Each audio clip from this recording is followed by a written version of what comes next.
냄새나! 무식한 촌년이! 짝! 뺨에 불이 붙었습니다. 며느리의 손바닥이 제 얼굴을 갈랐어요. 눈앞이 번쩍했습니다. 귀에서 이명이 울렸어요. 입안에서 피맛이 났습니다. 32살 며느리가 72살 시어머니를 때린 거였어요. 그것도 1000명이 모인 호텔 결혼식장에서요. 제 아들은 그 장면을 보고도 입을 다물었습니다. 아니, 오히려 저한테 나가라고 했어요. 장인어른 화나셨다고요. 저는 그날 결심했습니다. 이 여자가 누구를 때린 건지 똑똑히 알려주기로요. 사연 시작 전 구독과 좋아요를 눌러주시면 그곳에 행운이 가득하시기를 바라겠습니다. 안녕하세요. 제 이름은 강순자, 올해 72입니다. 경기도 양평 외곽의 작은 마을에서 텃밭이나 일구며 된장 담가 먹고 사는 촌노예요. 적어도 세상 사람들 눈에는 그렇게 보이겠죠. 제 아들놈도 그렇게 알고 있고요. 새벽 5시 알람 소리도 없이 저절로 눈이 떠졌습니다. 50년 넘게 새벽에 일어나다 보니 몸에 시계가 박힌 것 같아요. 창문 틈새로 스며드는 새벽 공기가 코끝을 서늘하게 찔렀습니다. 아직 해가 뜨지 않아서 방 안이 어둑어둑했어요. 이불을 걷어내고 일어나니 허리가 뻐근하게 욱신거렸습니다. 어젯밤 고추 지지대 세우느라 허리를 너무 많이 숙인 탓이겠죠. 손으로 허리를 두드리며 천천히 몸을 일으켰어요. 이 나이에 이 정도 통증은 아무것도 아닙니다. 젊은 시절 시장 바닥에서 국밥 팔 때는 새벽 3시부터 일어나 사골 끓이고 밤 11시까지 서서 일했으니까요. 손이 트고 발이 부르터도 쉬지 못했어요. 그때 생각하면 지금은 호강하는 겁니다. 마당으로 나서니 젖은 흙내가 코를 찔렀습니다. 어젯밤에 비가 왔나 봐요. 발밑에 흙이 질퍽하게 신발 밑창에 달라붙었어요. 헌 장화로 갈아 신고 텃밭으로 터벅터벅 걸어갔습니다. 풀벌레 소리가 사방에서 들려왔고 멀리서 개구리 우는 소리도 났어요. 텃밭에 도착해서 고추밭 상태를 살폈습니다. 아니나 다를까 어제 비바람에 쓰러진 지지대가 서너 개 보였어요. 허리를 숙이고 하나하나 바로 세워졌습니다. 흙을 손으로 꾹꾹 눌러 단단히 다졌어요. 다 하고 나니 손톱 밑에 까만 흙이 잔뜩 꼈습니다. 손가락을 펴서 가만히 들여다봤어요. 누가 보면 더럽다고 인상 쓸 이 흙대가 저한테는 훈장 같은 겁니다. 땀 흘려 일한 증거니까요. 잡초를 뽑고 물을 주다 보니 어느새 동쪽 하늘이 불그스름하게 물들기 시작했습니다. 해가 뜨려나 봐요. 산등성이 너머로 붉은 햇살이 퍼지는 걸 보면 마음이 편안해집니다. 서울 빌딩 숲에서는 절대 볼 수 없는 광경이죠. 한참을 일하고 나니 목이 말랐습니다. 집으로 돌아와 장독대 앞에 섰어요. 크고 작은 항아리가 10대 개 늘어서 있었습니다. 전부 제가 혼자 담근 된장, 고추장, 간장이에요. 제일 큰 된장 항아리 뚜껑을 열었습니다. 구수한 냄새가 확 올라왔어요. 코끝이 찡할 정도로 깊은 향이었죠. 손가락으로 살짝 찍어서 맛을 봤습니다. 짭조름하면서도 감칠맛이 혀끝에 착 감겼어요. 시판 된장하고는 비교가 안 됩니다. 3년 묵은 장맛은 돈 주고도 못 사는 거예요. 바로 그때였습니다. 낡은 작업 조끼 주머니에서 진동이 울렸어요. 최신형 스마트폰이었습니다. 텃밭에서 호미질하는 노인에게는 전혀 어울리지 않는 물건이죠. 화면을 보니 발신자 이름이 떴습니다. 박 실장, 제가 소유한 호텔의 총지배인이에요. 전화를 받았습니다. 그 순간 제 입에서 나오는 말투가 저도 모르게 확 바뀌었어요. 구수한 경기도 사투리가 싹 사라지고 날카롭고 또렷한 표준어가 튀어나왔습니다. 박 실장, 이번 분기 식자재 원가율이 38%나 되던데 뭐가 문제인지 납품업체 전수 조사에서 내일까지 보고해요. 전화기 너머로 박 실장의 긴장한 목소리가 들렸습니다. 알겠습니다, 회장님. 그리고 오늘 오전에 리모델링 결제 서류 가지고 찾아뵈도 되겠습니까? 좋아요, 10시까지 와요. 전화를 끊고 다시 된장 항아리를 내려다봤습니다. 이게 바로 제 이중 생활이에요. 세상 사람들은 제가 그냥 시골에서 농사나 짓는 늙은이인 줄 압니다. 제 아들도 마찬가지예요. 10년 전에 제가 운영하던 식당이 망해서 빚쟁이들한테 쫓기다가 여기 숨어 산다고 알고 있죠. 사실은 제가 일부러 그렇게 믿게 만든 겁니다. 자식을 강하게 키우려면 부모 재산에 기대게 하면 안 된다고 생각했거든요. 근데 그 거짓말이 10년이나 길어질 줄은 저도 몰랐어요. 진짜 제 정체는 따로 있습니다. 전국 50개 매장을 거느린 순잔의 한식 뷔페 프랜차이즈 창업주예요. 거기다 서울 도심의 빌딩, 4채, 호텔 한 곳을 소유하고 있죠. 자산을 다 합치면 1,000억 원이 넘습니다. 전부 남편 없이 시장 바닥에서 구르며 한 푼, 두 푼 모은 돈이에요. 누구한테 손 벌린 적 없이 오로지 제 힘으로 일궈낸 겁니다. 9시 반쯤 되니까 마을 입구 쪽에서 자동차 엔진 소리가 들려왔습니다. 창문으로 내다보니 검은색 외제 승용차가 흘길을 달려오고 있었어요. 이 외진 시골 마을에 전혀 어울리지 않는 번쩍번쩍한 고급차였죠. 박 실장이 왔나 봅니다.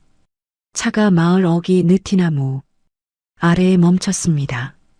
운전석 문이 열리더니 말끔한 양복 차림의 중년 남자가 내렸어요. 검은색 정장에 넥타이까지 반듯하게 매고 있었고 구두는 햇빛에 반짝반짝 광이 났습니다. 한 손에는 두꺼운 서류철을 들고 있었죠. 그 사람이 흘길을 밟으며 저를 향해 걸어왔어요. 고급 구두가 지나갈 때마다 먼지가 폴폴 일어났습니다. 저는 마당에 서서 기다렸습니다. 여전히 무릎이 늘어난 몸빼 바지에 낡아 빠진 작업. 조끼 차림이었죠. 서로 마주 서니 그 대비가 우스웠어요. 겉모습만 보면 누가 회장이고 누가 직원인지 절대 알 수 없었으니까요. 박 실장이 허리를 깊이 숙여 인사했습니다. 회장님, 안녕히 주무셨습니까? 그래요. 고생이 많아요. 들어와요. 마루에 나란히 걸터앉아 서류철을 받았습니다. 호텔 리모델링 결제안이었어요. 50억 규모의 큰 사업이었죠. 한 장 한 장 꼼꼼히 넘기면서 설계도면, 공사 일정, 예산 내역을 살폈습니다. 숫자 하나하나 눈에 담았어요. 사업을 이만큼 키운 건 이렇게 작은 것 하나도 놓치지 않았기 때문입니다. 서류 검토를 마치고 흙 묻은 목장갑을 벗었습니다. 그리고 품 안에서 검은색 만년필을 꺼냈어요. 외국 명품 브랜드 제품입니다. 흙투성이 촐로의 손에 들리기에는 너무나 어울리지 않는 물건이죠. 결제란에 만년필 촉을 대니 사각사각 소리가 났습니다. 강순자 세 글자가 검은 잉크로 또렷하게 찍혔어요. 서명을 마친 서류를 돌려주고 나서 부엌에서 종이컵에 믹스커피를 타왔습니다. 박 실장이 공손하게 두 손으로 받았죠. 서울 호텔 커피보다 이게 더 달달하니 만날 거요. 일부러 사투리를 섞어서 말했더니 박 실장이 피식 웃었습니다. 바로 그때 전화벨이 또 울렸습니다. 화면을 보니 며느리 이름이 떴어요. 최미진. 저는 재빨리 목소리 톤을 바꿨습니다. 날카로운 회장의 말투가 사라지고 다정하고 순박한 시골 노인의 말투가 돌아왔죠. 아가, 밥은 먹었냐? 전화기 너머로 며느리의 차가운 목소리가 들려왔습니다. 인사도 없이 바로 본론으로 들어갔어요. 어머님, 이번 주말에 제 동생 결혼식 호텔에서 하는 거 아시죠? 오지 마시라고. 확인 전화 드린 거예요. 순간 가슴이 철렁 내려앉았습니다. 하지만 티를 내지 않으려고 애썼어요. 그래도 사돈 총각 결혼식인데 축의금이라도 말끝을 흐렸는데 며느리가 기다렸다는 듯이 말을 잘랐습니다. 어머님 오시면 냄새나요. 호텔 물 흐리지 마시고 그냥 계좌로 보내세요. 아, 하객들. 수준 안 맞으니까 진짜 오지 마세요.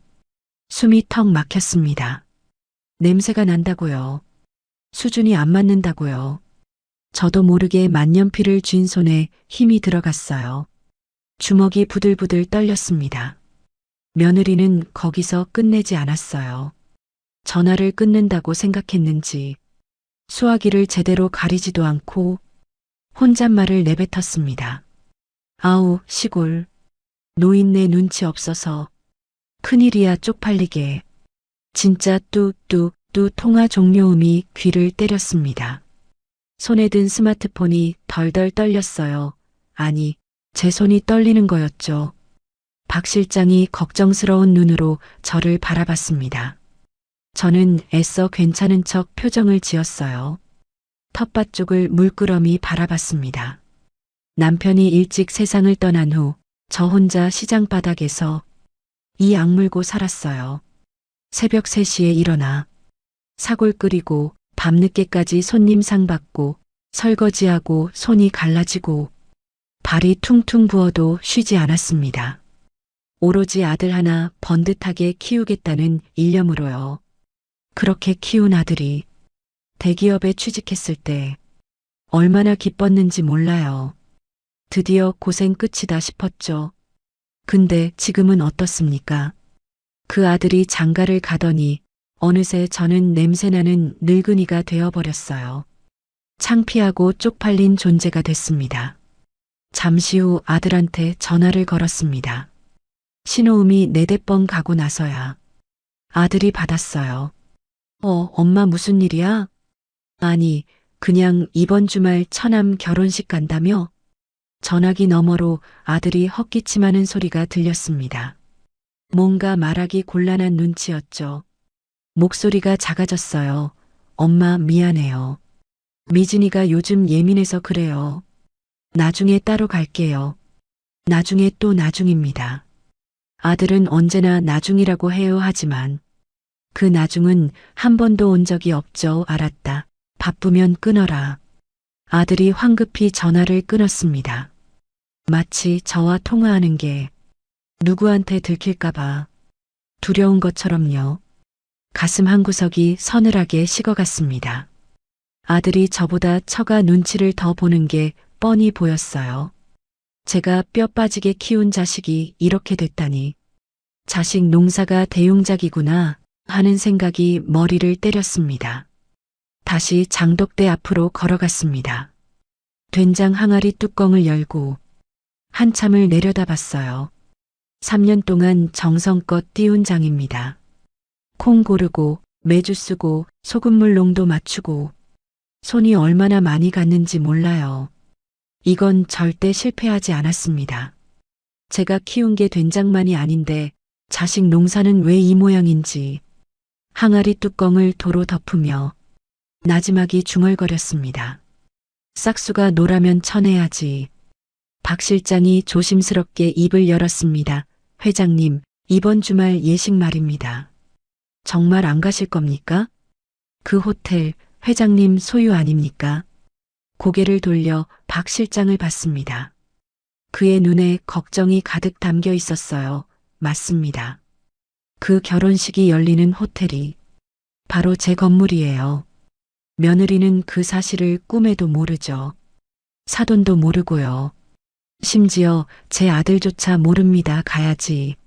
제 입에서 낮고 단단한 목소리가 흘러나왔습니다. 하객 말고 주인으로서 내 집구석에 쥐새끼가 들어왔는지 확인하러. 박 실장이 묵묵히 고개를 끄덕였습니다. 저는 손톱 밑에 낀 흙대를 다시 들여다봤어요. 아까는 훈장 같다고 생각했는데 지금 보니 다르게 보였습니다. 이건 훈장이 아니라 위장이었어요. 10년 동안 쓰고 있던 가면이었죠. 세상 사람들한테, 아들한테, 며느리한테 보여주기 위한 껍데기였습니다. 이제 그 가면을 벗을 때가 온 것 같습니다. 며느리가 냄새난다고 했죠. 좋습니다. 그 냄새나는 늙은이가 진짜 누구인지 똑똑히 보여줄 겁니다. 그날 밤 저는 안방 자개장 앞에 섰습니다. 겉보기에는 그냥 낡은 장롱이에요. 시어머니한테 물려받은 거라고 둘러대면 누구도 의심하지 않죠. 하지만 이 장롱 안에는 제 진짜 인생이 들어 있습니다. 장롱 문을 열고 안쪽 벽을 손으로 눌렀습니다. 딸깍 소리와 함께 숨겨진 철제 금고가 모습을 드러냈어요. 6자리 비밀번호를 누르니 묵직한 문이 천천히 열렸습니다. 금고 안에는 제 50년 인생이 빼곡히 들어차 있었어요. 노란 금괴 10개가 가지런히 놓여 있었고 그 옆에는 통장 잔고 증명서가 쌓여 있었습니다. 예금만 300억 원이 넘어요. 수십 장의 등기 권리증도 있었죠. 서울 빌딩 4채, 호텔 1곳, 전국 프랜차이즈 매장, 50개 전부 제 이름으로 된 겁니다. 금고 한쪽 구석에 낡은 흑백 사진 한 장이 있었습니다. 젊은 시절의 저예요. 시장 바닥에서 국밥 파는 25살 순자 머리에 수건 동여 매고 앞치마 두른 모습이 초라하기 짝이 없었죠. 그때는 하루 벌어 하루 먹고 살기도 빠듯했어요. 근데 그 여자가 지금은 1000억 원짜리 자산가가 됐습니다. 세상 일은 참 모르는 거예요. 사진을 내려놓고 다른 서류 뭉치를 꺼냈습니다. 사돈 최 영감에 대한 뒷조사 자료였어요. 박 실장한테 미리 준비시켜 둔 겁니다. 서류 첫 장에 굵은 글씨로 적혀 있었습니다. 채무자 최정훈 최건설 대표 며느리 아버지 이름이죠. 그 밑으로 숫자들이 빼곡했어요. 50억 원. 이게 사돈이 제 투자회사한테 빌려간 돈입니다. 정확히 말하면 JK 투자회사인데 이건 제가 세운 법인이에요. 최 영감은 그 회사 뒤에 제가 있는 줄 꿈에도 모르죠. 그냥 이름 모를 투자자한테 사업 자금 빌렸다고만 생각할 겁니다. 서류를 넘겼습니다. 상환 현황이 나왔어요. 이자, 연체 6개월 원금 상환 전무 부채 비율 400% 숫자 하나하나가 최건설의 부실함을 적나라하게 보여주고 있었습니다. 한마디로 망하기 직전인 회사예요. 피식 웃음이 났습니다. 그래서 이번에 아들 결혼식을 호텔에서 그렇게 성대하게 치르는 거였군요. 허세를 부려서 정재계 인사들한테 잘 보이려는 속셈이겠죠. 투자라도 받아보려고요. 근데 그 호텔이 하필 제 건물이에요. 빚진 사람이 빚쟁이 집에서 잔치를 벌이는 꼴이니 이게 무슨 운명의 장난인지 서류를 금고에 도로 넣고 문을 닫았습니다. 그리고 박 실장한테 전화를 걸었어요. 내일 결혼식 말이에요. 내가 직접 갈 겁니다. 전화기 너머로 박 실장의 당황한 목소리가 들렸습니다. 회장님, 정말입니까? 그럼 귀빈석을 준비해 드릴까요? 아니요. 나는 작업복 입고 갈 거예요. 주방이랑 시설 점검하는 것처럼요. 직원들한테는 절대 내가 누군지 티내지 말라고 해요. 박 실장이 잠시 말이 없었습니다. 아마 제 의중을 파악하려는 것 같았어요. 회장님, 혹시 실례가 안 된다면 여쭤봐도 되겠습니까? 왜 굳이 정체를 숨기고 가시려는 겁니까? 저는 창밖을 바라봤습니다. 어둠 속에 텃밭이 희미하게 보였어요. 사람은 말이에요. 자기보다 낫다고 생각하는 사람 앞에서 진짜 얼굴을 드러내는 법이에요. 높은 사람 앞에서는 다들 꼬리치고 굽신거리잖아요. 근데 아랫사람 앞에서는 가면을 벗죠. 나는 그 민낯을 보고 싶어요. 박 실장이 알겠다고 대답했습니다. 내일 아침 8시에 차를 보내겠다고 했어요. 저는 아니라고 했습니다. 낡은 용달차를 준비하라고 했죠. 식자재 납품 트럭처럼 보이게요. 호텔 정문이 아니라 직원 출입구로 들어갈 거니까요. 전화를 끊고 옷장 앞에 섰습니다. 문을 열자 옷들이 가지런히 걸려 있었어요. 한쪽에는 고급 정장들이 있었습니다. 백화점에서 산 명품 옷들이죠. 사업차 미팅할 때나 가끔 꺼내 입는 것들이에요. 손을 뻗어 실크 재킷 하나를 만져봤습니다. 부드럽고 매끄러운 감촉이 손끝에 전해졌어요. 이걸 입고 가면 어떨까? 회장 명함 내밀고 당당하게 걸어 들어가면 어떨까? 며느리가 제 앞에서 벌벌 떠는 모습을 바로 볼 수 있을 텐데. 하지만 고개를 저었습니다. 그건 제가 원하는 게 아니에요. 저는 그들의 진짜 모습을 보고 싶은 겁니다. 화려한 회장 앞에서 굽실거리는 가짜 모습 말고 촌로 앞에서 드러내는 민낯을요. 정장을 도로 밀어넣고 반대쪽으로 손을 뻗었습니다. 거기에는 10년 넘게 입은 낡은 옷들이 걸려 있었어요.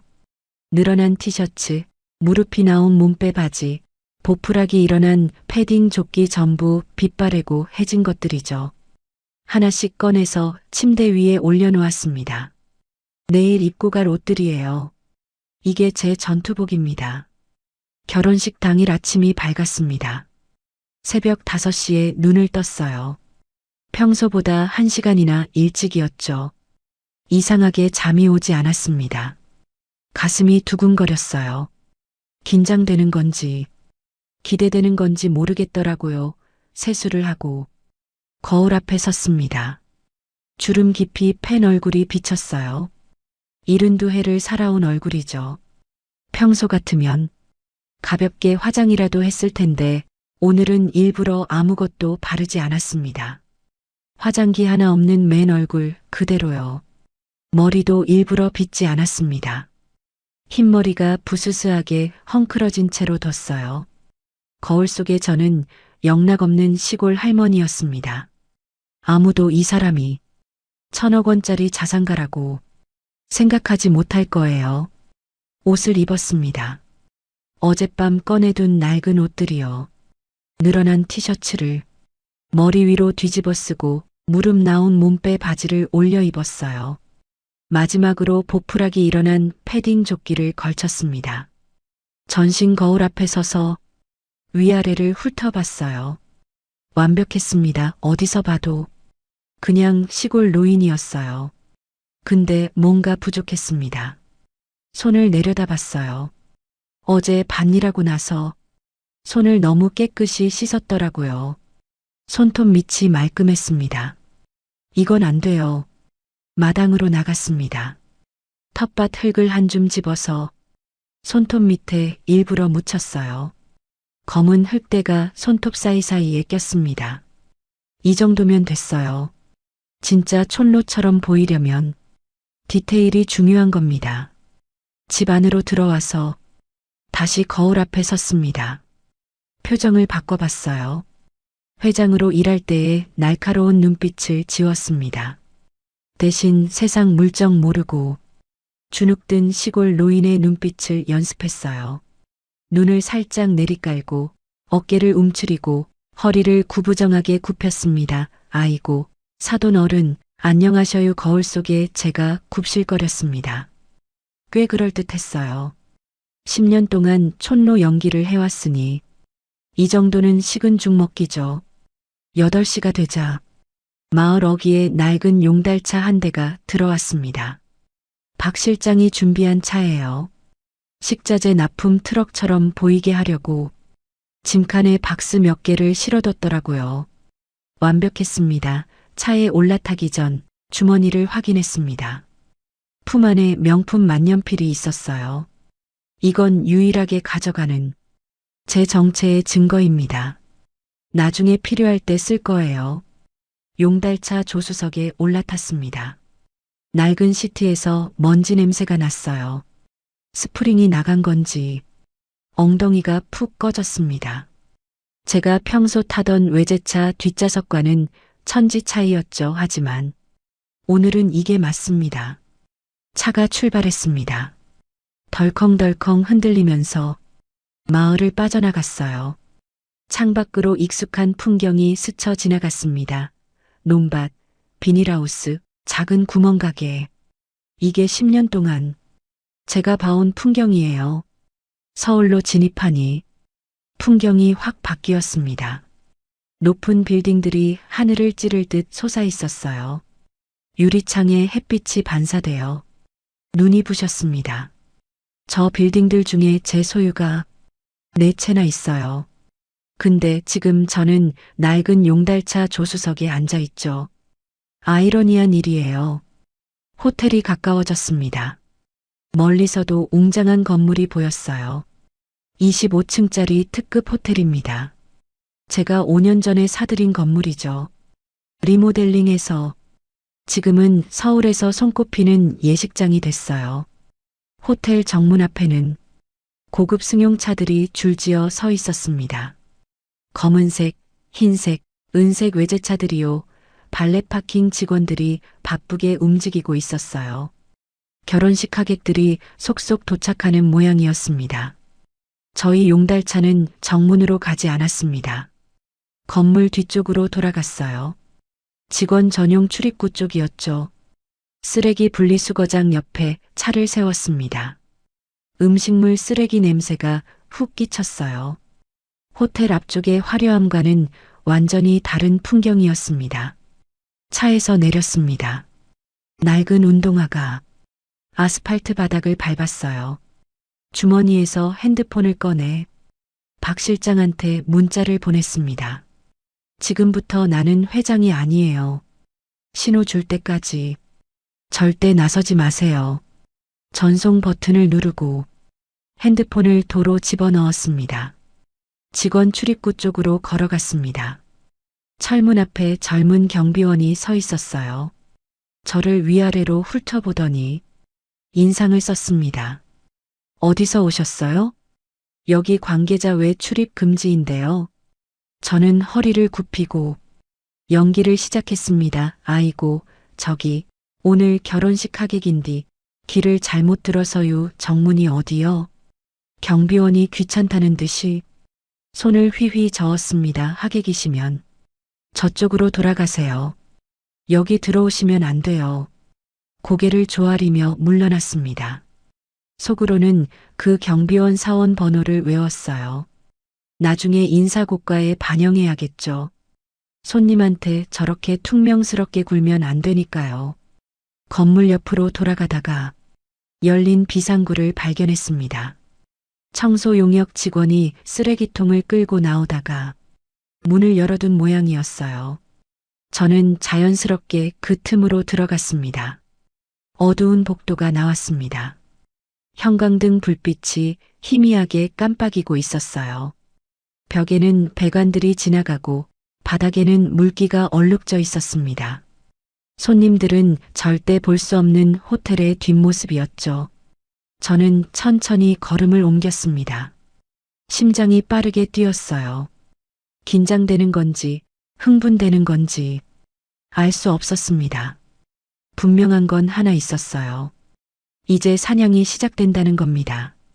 어두운 복도를 따라 걸었습니다. 형광등 불빛이 희미하게 깜빡이고 있었어요. 벽에 붙은 안내판을 보니 주방이 가까웠습니다. 기름 냄새와 음식 냄새가 점점 진해졌어요. 멀리서 프라이팬 부딪히는 소리와 셰프들이 고함치는 소리가 들려왔습니다. 주방 뒷문 앞에 도착했습니다. 스테인리스 철문이 반쯤 열려 있었어요. 틈새로 안을 들여다봤습니다. 하얀 조리복을 입은 요리사들이 정신없이 움직이고 있었어요. 불 위에서 웍이 철컹거리고 칼이 도마를 두드리는 소리가 요란했습니다. 후라이팬에서 기름이 튀는 소리도 났죠. 열기가 후끈하게 밀려왔어요. 땀이 등줄기를 타고 흘러내렸습니다. 오늘 결혼식 피로연 음식을 준비하는 중인 게 분명했어요. 저는 문을 살짝 밀고 안으로 들어갔습니다. 아무도 저를 신경 쓰지 않았어요. 다들 바빠서 정신이 없었거든요.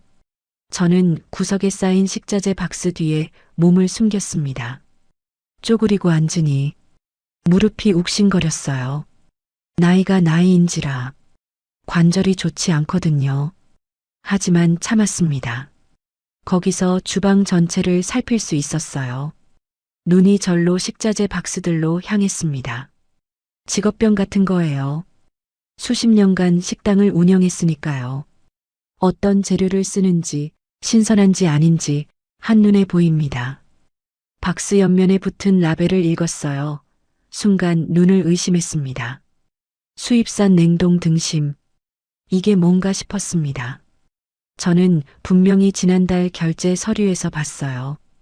오늘 예식 메뉴에는 최상급 한우 1+++ 등급을 쓰기로 되어 있었거든요. 그게 계약 조건이었습니다.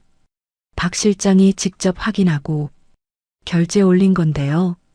근데 지금 눈앞에 있는 건 수입산 냉동육이에요. 가격이 3배는 차이 나는 거죠. 손님들한테는 최상급 한우라고 말하면서 실제로는 수입산을 내놓는 겁니다. 주방 보조 2명이 제 옆을 지나가며 수군거렸습니다. 저는 숨을 죽이고 귀를 기울였어요. 야, 오늘 혼주가 하도 진상을 부려서 지배인이 재료 등급 낮춘 거 알아? 진짜? 무슨 진상? 식대 깎아달라고 난리. 첫대 하객 200명인데 인당 5만 원씩 빼달라고. 결국 1,000만 원 깎아줬는데 그 돈 어디서 빼겠어. 재료비에서 빼는 거지. 뭐 에이, 겉만 번지르르하게. 호텔에서 하면서 돈은 없나 보네. 두 사람이 킥킥 웃으며 지나갔습니다. 저는 이를 악물었어요. 어금니가 갈리는 소리가 났습니다. 그러니까 사돈 최 영감이 비용을 아끼려고 때를 쓴 거군요. 그래서 내 호텔 음식 퀄리티가 떨어진 거예요. 이건 사기예요. 손님 기만이고요. 경영자로서 분노가 치밀었습니다. 당장 뛰쳐나가서 주방장 목덜미를 잡고 싶었어요. 근데 지금은 참아야 했습니다. 아직 때가 아니니까요. 저는 꽉 쥔 주먹을 천천히 폈습니다. 주방을 빠져나와 연회장 쪽으로 이동했습니다. 복도 끝에 커다란 양문이 있었어요. 문틈으로 화려한 조명빛이 새어나왔습니다. 웅성거리는 사람들 소리도 들렸죠. 결혼식장이 분명했어요. 문을 살짝 열고 틈새로 안을 들여다봤습니다. 눈이 부셨어요. 천장에 매달린 크리스털 샹들리에가 수천 개의 빛을 뿌리고 있었거든요. 하얀 장미와 백합으로 장식된 꽃길이 단상까지 이어져 있었습니다. 향긋한 꽃향기가 코끝을 스쳤어요. 꽃 장식만 해도 수천만 원은 좋게 들었을 겁니다. 음식값은 깎으면서 꽃 장식에는 돈을 펑펑 쓴 거군요. 속은 텅 비었는데 겉만 번지르르한 전형적인 허세였습니다. 피식 웃음이 났어요. 씁쓸한 웃음이었죠. 하객들이 웅성거리며 자리를 잡고 있었어요. 전부 고급 정장과 드레스 차림이었습니다. 목에는 진주 목걸이, 손목에는 명품 시계가 번쩍거렸죠. 향수 냄새가 진동했어요. 저 같은 차림의 사람은 한 명도 없었습니다.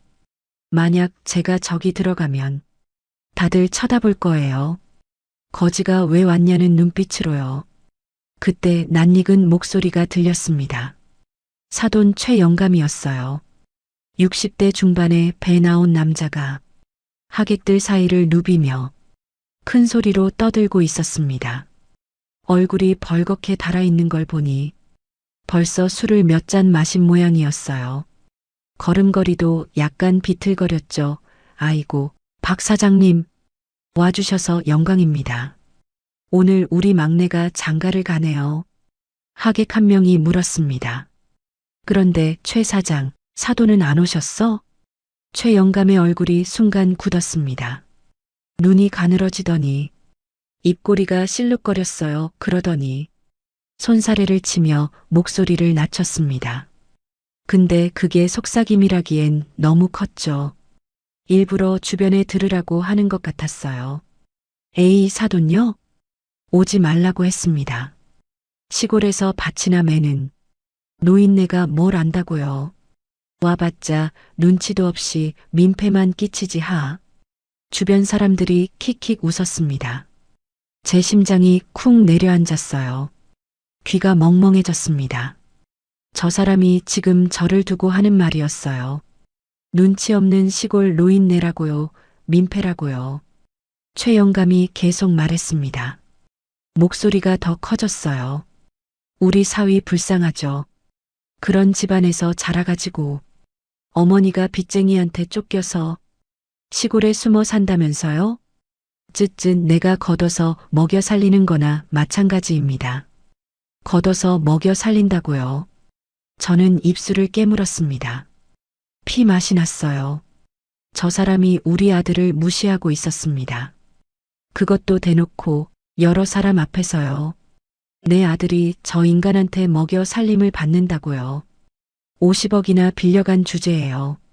그때 제 아들 성우가 보였습니다. 35살 된 제 아들이요. 검은 양복을 입고 하객들 사이를 돌아다니고 있었어요. 근데 표정이 어두웠습니다. 어깨가 움츠러들어 있었고 눈은 바닥만 보고 있었죠. 등이 구부정했어요. 제가 알던 당당한 아들이 아니었습니다. 언제부터 저렇게 됐을까요? 가슴이 답답했습니다. 최영감이 성우를 불렀습니다. 손가락으로 성우를 가리키며 소리쳤어요. 야, 성우야. 여기 박 사장님 술잔 비었어. 뭐하냐? 성우가 황급히 달려왔습니다. 허리를 90도로 꺾으며 술병을 들었어요. 아버님, 죄송합니다. 제가 채워드리겠습니다.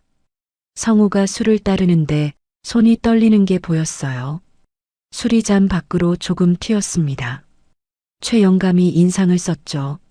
저는 가슴이 미어졌습니다. 뜨거운 것이 눈시울에 차올랐어요. 저 아이가 언제부터 저렇게 비굴해졌을까요? 제가 시장 바닥에서 허리 펴고 당당하게 장사하는 모습을 보여줬는데 왜 저렇게 굽신거리는 걸까요? 그때 며느리 미진이가 나타났습니다. 하늘색 드레스를 입고 있었어요. 목에는 굵은 다이아몬드 목걸이가 걸려 있었죠. 귀에도 큼직한 귀걸이가 흔들렸습니다. 화려하게 차려입었지만 얼굴에는 날이 서 있었어요. 입꼬리가 아래로 처져 있었고 눈빛이 차가웠습니다. 미진이가 성우에게 다가갔습니다. 그리고는 사람들 눈을 피해 성우의 옆구리를 꼬집었어요. 손톱이 길었거든요. 성우가 움찔했습니다. 얼굴을 찡그렸지만 소리는 내지 못했죠. 표정 좀 펴. 저기 국회의원님 오셨어. 가서 인사 안 하고.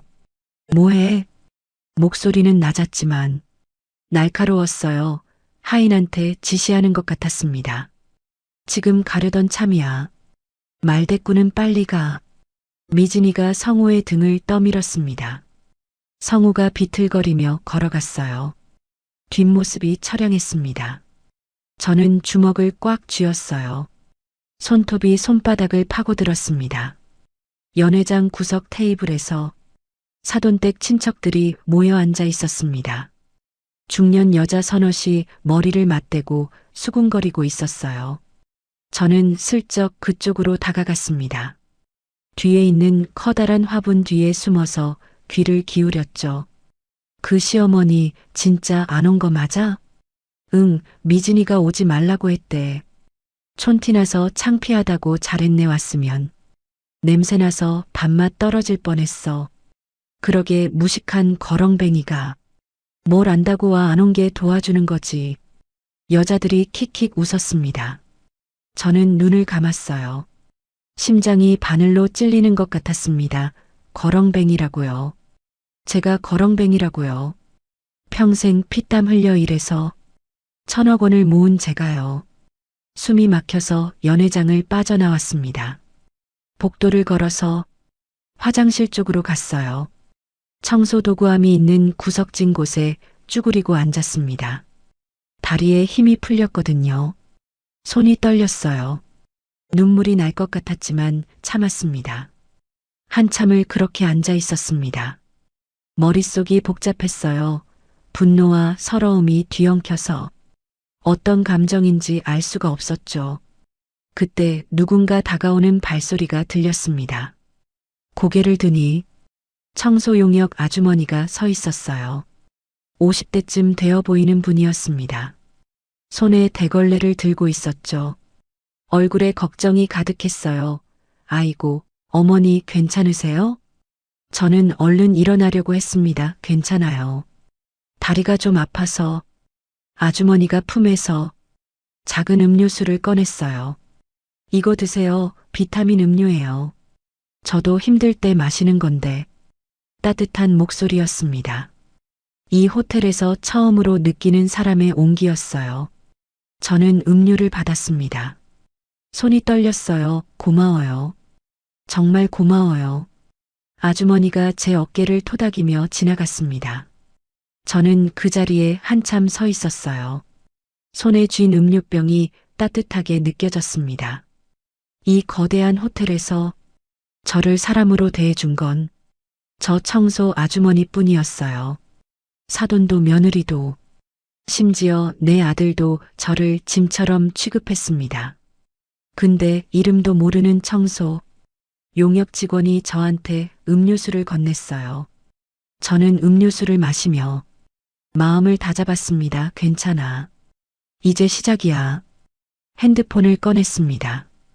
11시 30분 결혼식까지 30분 남았어요. 이제 로비로 나갈 시간입니다. 며느리를 만나러요. 로비로 통하는 문을 밀었습니다. 눈이 부셨어요. 천장에서 쏟아지는 조명이 대리석 바닥에 반사되고 있었거든요.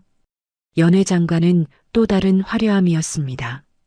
커다란 야자수 화분들이 곳곳에 놓여 있었고 벽면에는 금색 액자에 담긴 그림들이 걸려 있었죠. 은은한 클래식 음악이 스피커에서 흘러나왔어요. 진한 향수 냄새가 코를 찔렀습니다. 저는 구석에 있는 큰 화분 뒤로 몸을 숨겼습니다. 야자수 잎사귀가 제 얼굴을 가려줬어요. 거기서 로비 전체가 한눈에 보였습니다. 하객들이 삼삼오오 모여서 이야기를 나누고 있었어요. 웃음소리가 여기저기서 터져나왔죠. 다들 행복해 보였습니다. 저만 빼고요. 그때 며느리 미진이가 보였습니다. 친구들 서너과 함께 로비 한가운데 서 있었어요. 하늘색 드레스가 조명 아래서 반짝거렸습니다. 손에는 샴페인 잔을 들고 있었죠.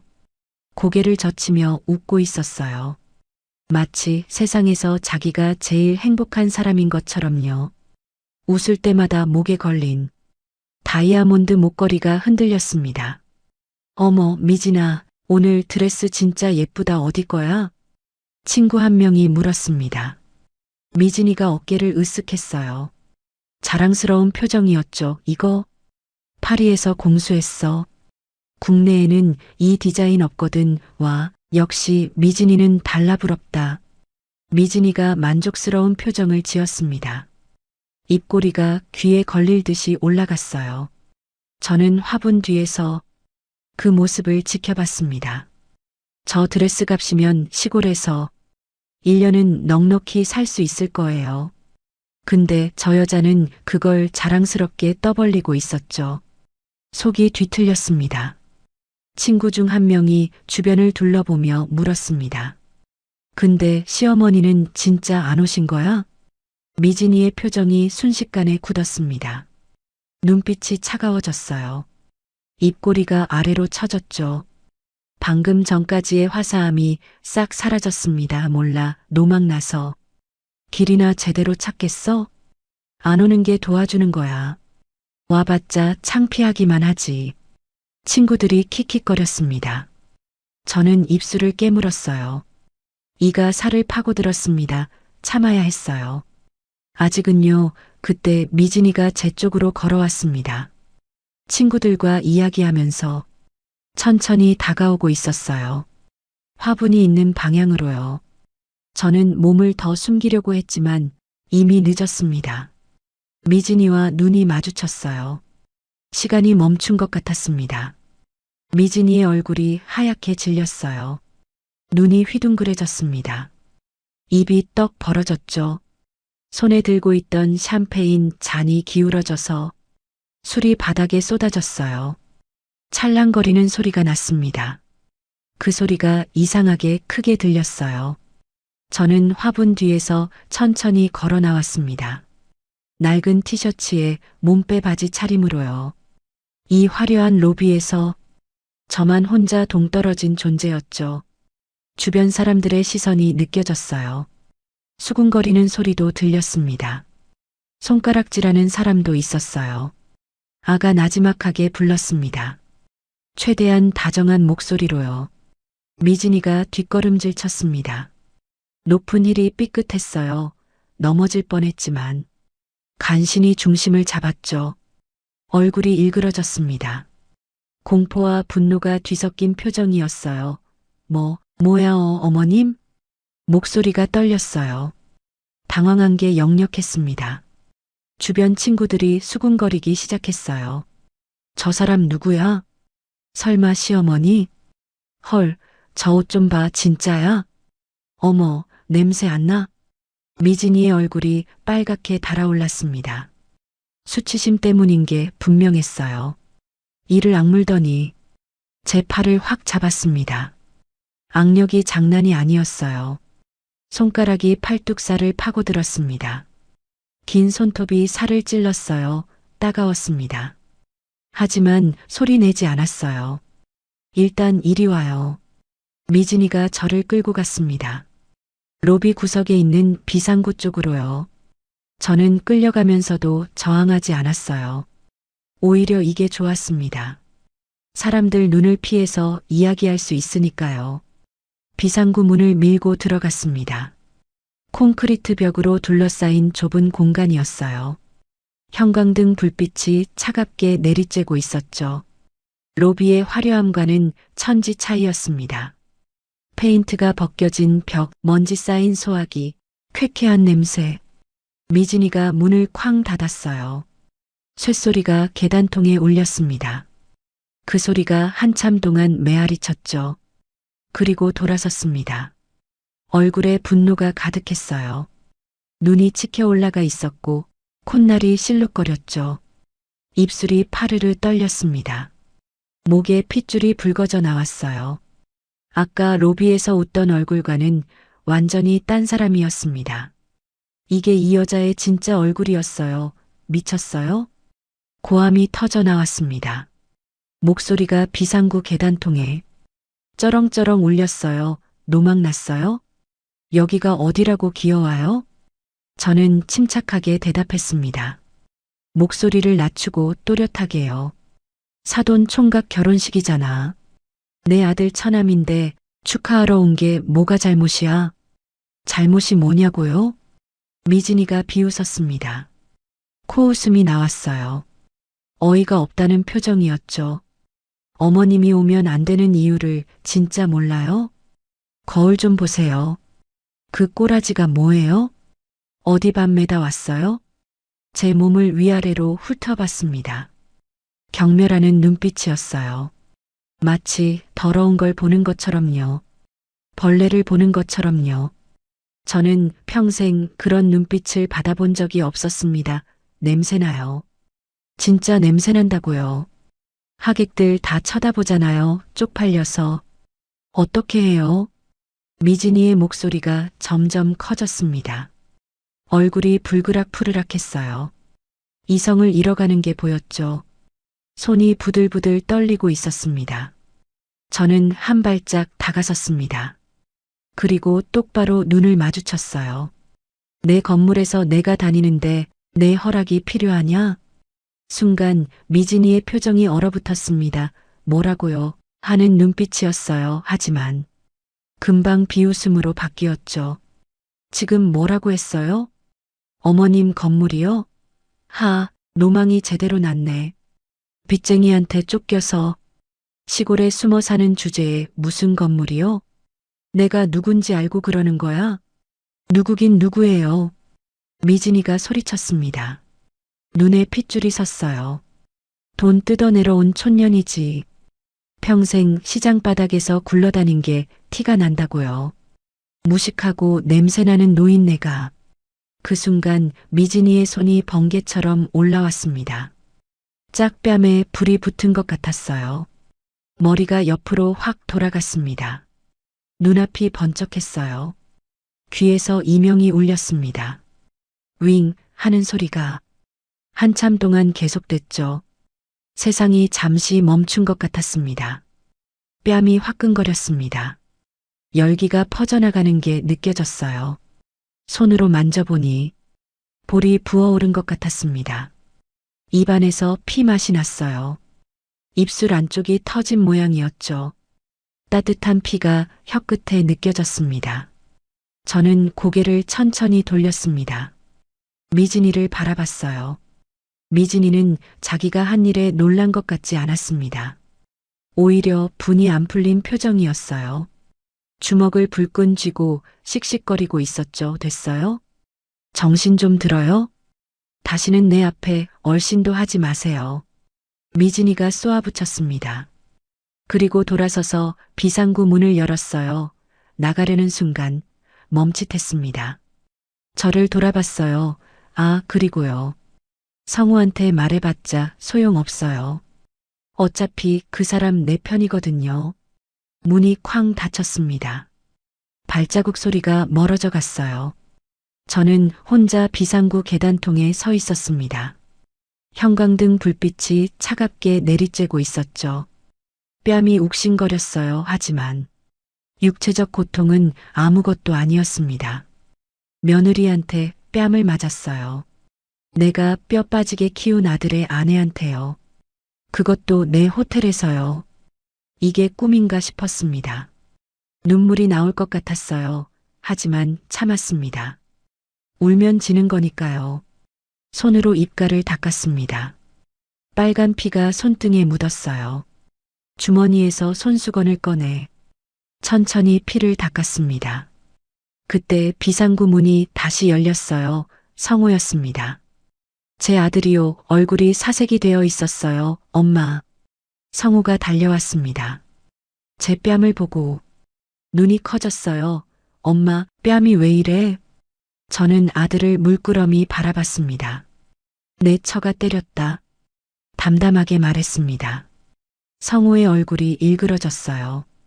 괴로워하는 표정이었죠. 하지만 그 다음에 나온 말은 제 가슴에 비수를 꽂았습니다.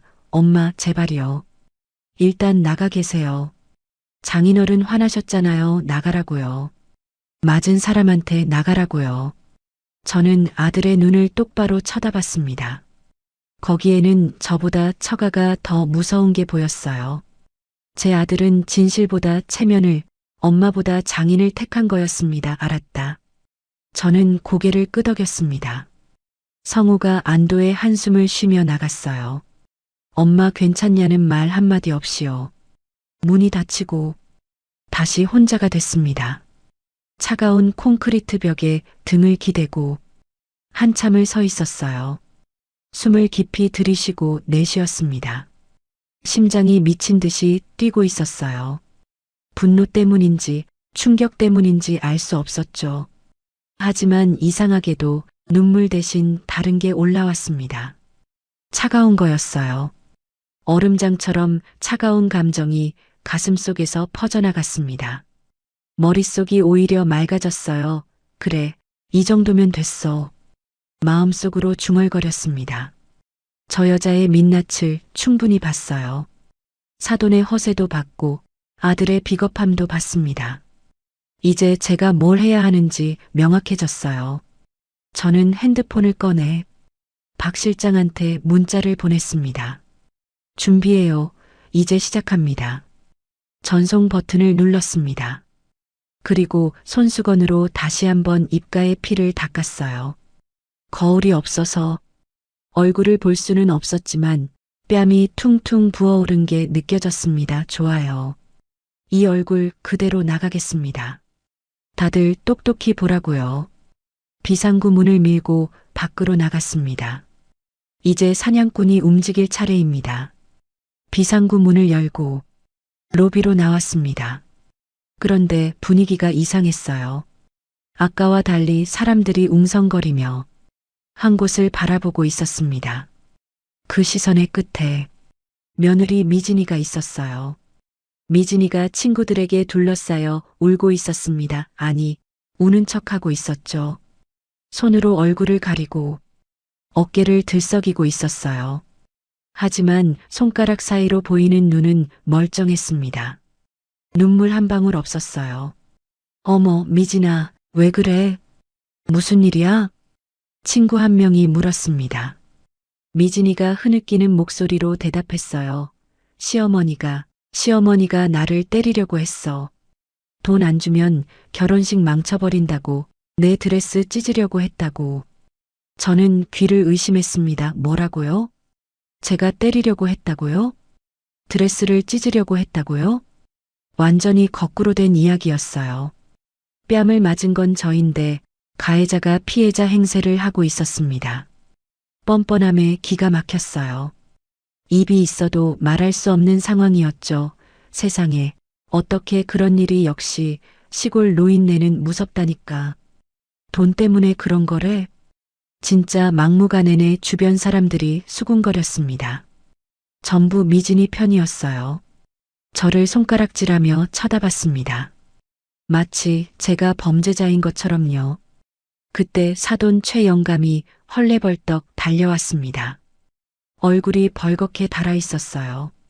술 냄새가 진동했죠. 딸이 우는 모습을 보더니 눈이 뒤집혔습니다. 아니, 이게 무슨 일이야? 미진아, 누가 울렸어? 미진이가 저를 손가락으로 가리켰습니다. 최영감이 고개를 돌려 저를 봤어요. 눈이 마주쳤습니다. 최영감의 눈에 경멸과 분노가 가득 차 있었어요. 사돈어른. 최영감이 성큼성큼 다가왔습니다. 배가 나온 몸이 좌우로 흔들렸어요. 손가락으로 저를 가리키며 소리쳤습니다. 남의 잔칫집에 와서 이게 무슨 행패입니까? 돈이 필요하면 말을 하지 왜 내 딸을 울립니까? 저는 침착하게 대답했습니다. 사돈어른, 오해가 있는 것 같은데요. 저는 아무것도 안 했습니다. 아무것도 안 했다고요? 최영감이 코웃음을 쳤습니다. 제 몸을 위아래로 훑어봤어요. 경멸하는 눈빛이었죠. 그 꼴이 뭡니까? 동냥하러 왔습니까? 쯧쯧, 내가 오지 말라고 했을 텐데. 이 무슨 추태요? 최영감의 목소리가 로비 전체에 울렸습니다. 사람들이 점점 더 몰려들었어요. 구경꾼들이 스마트폰을 꺼내 촬영하기 시작했습니다. 저는 순식간에 구경거리가 됐어요. 최영감이 주변을 둘러보며 소리쳤습니다. 여봐라. 보안팀 어디 갔어? 이 여자 당장 끌어내. 최영감이 손가락으로 저를 가리키며 악을 썼습니다. 침이 튀었어요. 잠시 후 건장한 남자 4명이 달려왔습니다. 검은 정장에 이어폰을 꽂은 호텔 보안 요원들이었어요. 그들이 저를 둘러쌌습니다. 마치 범죄자를 체포하는 것처럼요. 저는 내 호텔 보안팀에게 포위당했습니다. 내가 월급 주는 직원들한테요. 아이러니한 상황이었어요. 하지만 그들은 제가 누군지 몰랐습니다. 그냥 행패 부리는 시골 노인으로만 보였겠죠. 할머니, 여기서 뭐 하시는 겁니까? 보안팀장이 물었습니다. 40대쯤 되어 보이는 남자였어요. 이름표에 김철수라고 적혀 있었습니다. 제가 채용한 사람이에요. 면접 때 성실해 보여서 뽑았던 기억이 났죠. 나는 하객입니다. 사돈 총각 결혼식에 온 거예요. 하객이시라고요? 김철수 팀장이 저를 위아래로 훑어봤습니다. 믿지 않는 눈빛이었어요. 제 행색을 보면 당연하겠죠. 낡은 티셔츠에 몸빼 바지 차림이니까요. 그때 사돈댁 친척 중 한 명이 소리쳤습니다. 아까 연회장에서 저를 거렁뱅이라고 했던 여자였어요. 저 여자 주머니 뒤져봐요. 아까 내 핸드백 없어졌는데 저 여자가 가져간 거 아니에요? 저는 귀를 의심했습니다. 핸드백이라고요? 저는 그런 거 건드린 적도 없어요. 완전히 누명이었습니다. 맞아. 나도 봤어. 저 할머니가 테이블 쪽에서 뭔가 집어들던데 다른 사람도 거들었습니다. 전혀 사실이 아니었어요. 저는 테이블 근처에도 안 갔거든요. 하지만 군중들은 이미 저를 도둑으로 몰아가고 있었습니다. 어쩐지 수상하더라니. 시골에서 돈 뜯으러 온 거래. 이런 사람이 어떻게 들어왔대? 경찰 불러야 하는 거 아니야? 사람들이 수군거렸습니다. 저는 사면초가였어요. 아무도 제 편이 없었습니다. 보안팀장이 제 팔을 잡았습니다. 억세게 꺾어 잡았어요. 아팠습니다. 하지만 소리 지르지 않았어요. 할머니, 일단 저쪽으로 가시죠. 확인 좀 해야겠습니다. 그때 아들 성우가 인파를 헤치고 들어왔습니다. 얼굴이 사색이 되어 있었어요. 땀이 이마에 송골송골 맺혀 있었죠. 잠깐만요. 이분 우리 어머니입니다. 성우가 소리쳤습니다. 사람들이 잠시 웅성거렸어요. 최 영감이 사위를 노려봤습니다. 눈빛이 서늘했어요. 성우야, 내가 어머니를 불렀어? 아, 아닙니다. 장인어른 저도 몰랐습니다. 갑자기 오신 거예요. 성우가 황급히 손사래를 쳤습니다. 장인의 눈치를 살피는 게 역력했어요. 비굴한 모습이었죠. 저는 아들을 바라봤습니다. 눈을 똑바로 쳐다보며 말했어요. 성우야, 내 처가 나를 때렸다. 내 말이 들리냐? 성우의 얼굴이 일그러졌습니다. 괴로운 표정이었어요. 하지만 그는 저를 감싸지 않았습니다. 그때 미진이가 성우의 팔에 매달렸어요. 또다시 눈물을 짜내며 거짓말을 했습니다. 여보, 어머님이 내 드레스 찢으려고 했어. 돈 안 주면 식장 엎어버린다고 했단 말이야. 나 너무 무서웠어. 미진이가 훌쩍거렸습니다. 연기를 하는 게 뻔히 보였어요. 하지만 성우는 그걸 믿는 척했습니다. 아니, 믿고 싶어 했겠죠. 엄마, 제발요. 성우가 제게 다가와 작게 속삭였습니다. 주변에 안 들리게요. 일단 나가 계세요. 제가 나중에 설명해 드릴게요. 장인어른 화나셨잖아요. 제발 부탁이에요. 나가라고요. 또 나가라고요. 맞은 사람한테, 누명 쓴 사람한테 나가라고요. 저는 아들의 눈을 똑바로 쳐다봤습니다. 거기에는 미안함이 있었어요. 하지만 동시에 저보다 처가가 더 무서운 게 보였습니다. 제 아들은 진실보다 체면을, 엄마보다 장인의 기분을 택한 거였어요. 심장이 유리조각처럼 깨지는 느낌이었습니다. 내가 뼈 빠지게 키운 아들이 이런 순간에 나를 외면하다니요. 새벽 3시에 일어나 국밥 끓이고 밤늦게까지 설거지하며 키운 아들이에요. 손이 트고 발이 부르터도 학원비 벌려고 쉬지 않았습니다. 그 아들이 지금 장인 눈치를 보며 저를 내쫓으려 하고 있었어요. 눈앞이 흐려졌습니다. 하지만 눈물은 흘리지 않았어요. 울면 지는 거니까요. 이를 악물고 참았습니다. 최 영감이 다시 고함을 질렀습니다. 뭘 꾸물거려. 당장 끌어내. 이런 사람 때문에 손님들 식사 망치겠어. 보안팀원 2명이 제 양팔을 잡았습니다. 거칠게요. 어깨가 뒤로 꺾였어요. 아팠습니다. 하지만 소리 지르지 않았어요. 대신 주변을 둘러봤습니다. 로비 2층 난간이 보였어요. 거기에 박 실장이 서 있었습니다. 정장을 입고 굳은 표정으로 이 상황을 지켜보고 있었죠. 우리 눈이 마주쳤습니다. 저는 살짝 고개를 끄덕였어요. 신호였습니다. 이제 시작하라는 뜻이었죠. 박 실장도 고개를 끄덕였습니다. 그리고 핸드폰을 꺼내 어딘가에 전화를 걸었어요. 보안 요원들이 저를 끌고 출구 쪽으로 걸어갔습니다.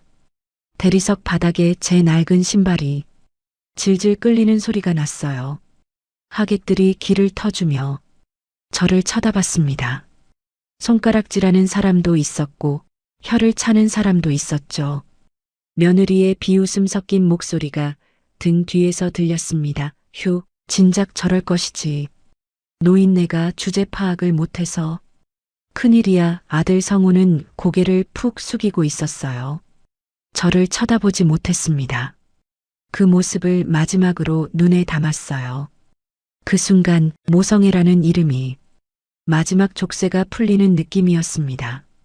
절그럭하고 쇠사슬이 끊어지는 소리가 들리는 것 같았어요. 이제 더 이상 봐줄 이유가 없었습니다.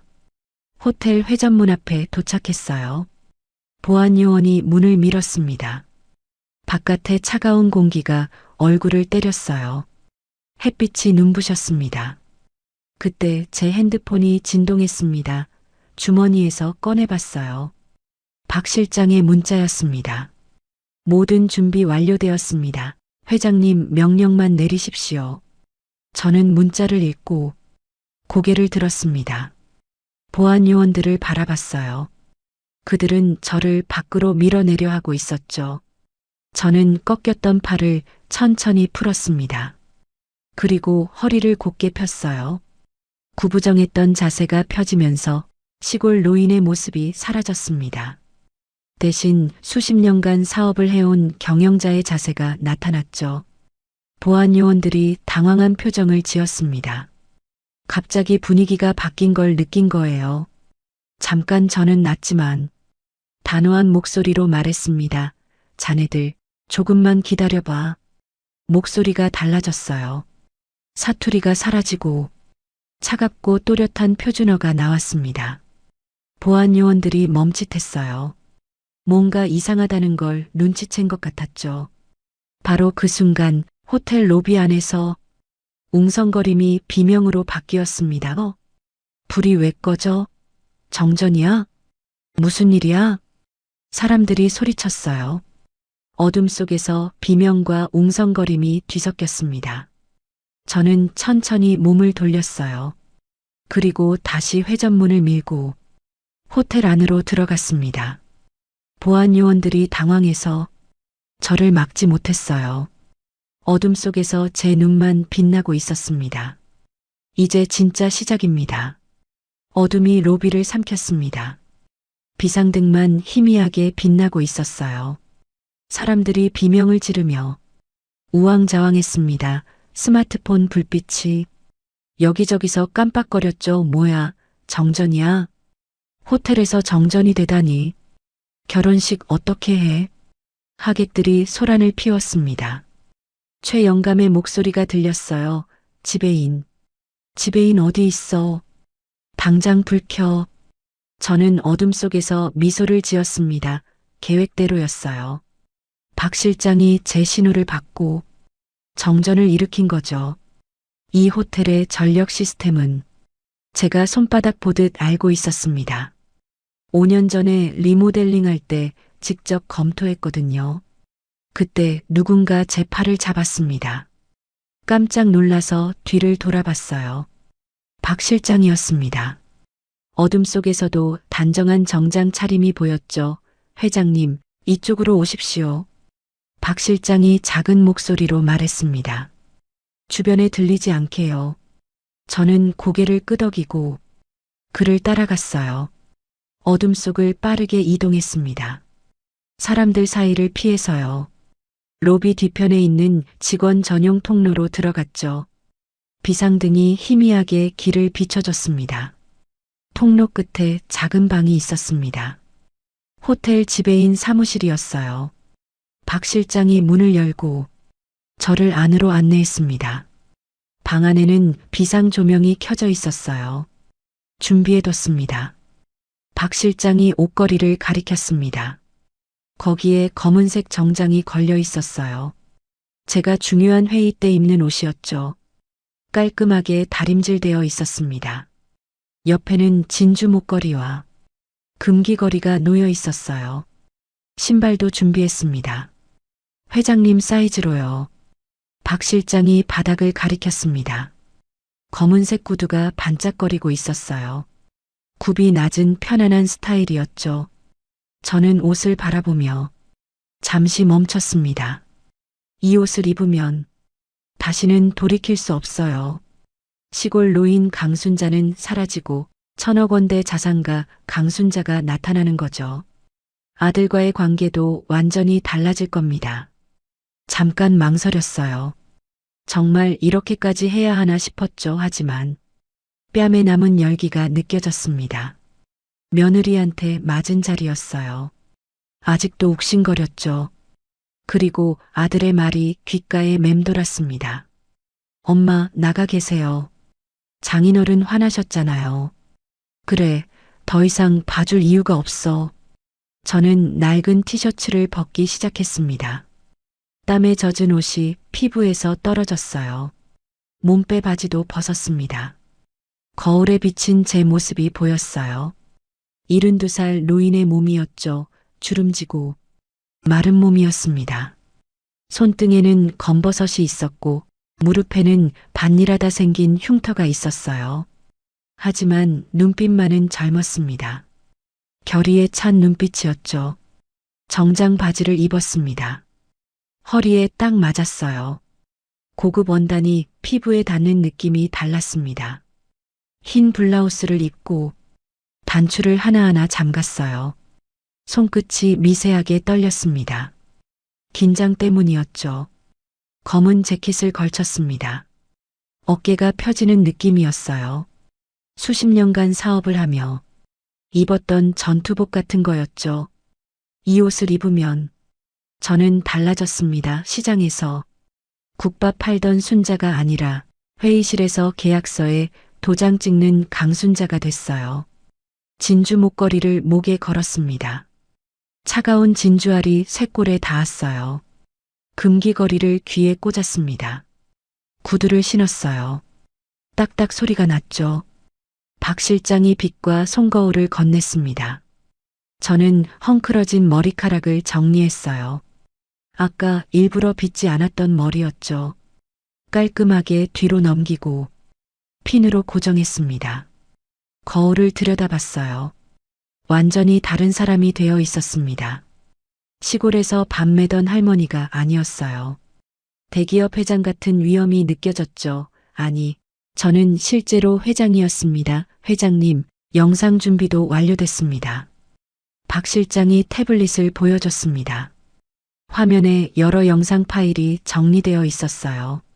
제가 미리 준비시킨 것들이었죠. 첫 번째 파일은 JK투자의 대출 서류였습니다. 사돈 최영감이 50억 원을 빌려간 계약서였어요. 이자가 6개월째 연체 중이라는 내용도 있었죠. 두 번째 파일은 부동산 등기부 등본이었습니다. 이 호텔 건물의 소유주가 누구인지 보여주는 서류였어요. 소유자 이름은 강순자 바로 저였죠. 세 번째 파일은 순잔의 한정식 프랜차이즈의 사업자 등록증이었습니다. 전국에 53개 지점을 가진 회사였어요.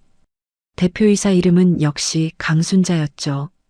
저는 태블릿을 넘기며 하나하나 확인했습니다. 완벽했어요. 이 영상들이 대형 화면에 뜨는 순간 저 사람들의 얼굴이 어떻게 변할지 눈에 선했습니다. 로비 전광판 준비됐어요? 네, 회장님. 전력이 복구되는 즉시 송출됩니다. 박 실장이 대답했습니다. 저는 고개를 끄덕였어요. 연회장 화면도요? 물론입니다. 하객 전원이 볼 수 있게 세팅했습니다. 완벽했습니다. 저는 심호흡을 했어요. 가슴이 두근거렸습니다. 긴장되기도 하고 기대되기도 했죠. 손끝이 차가워졌어요.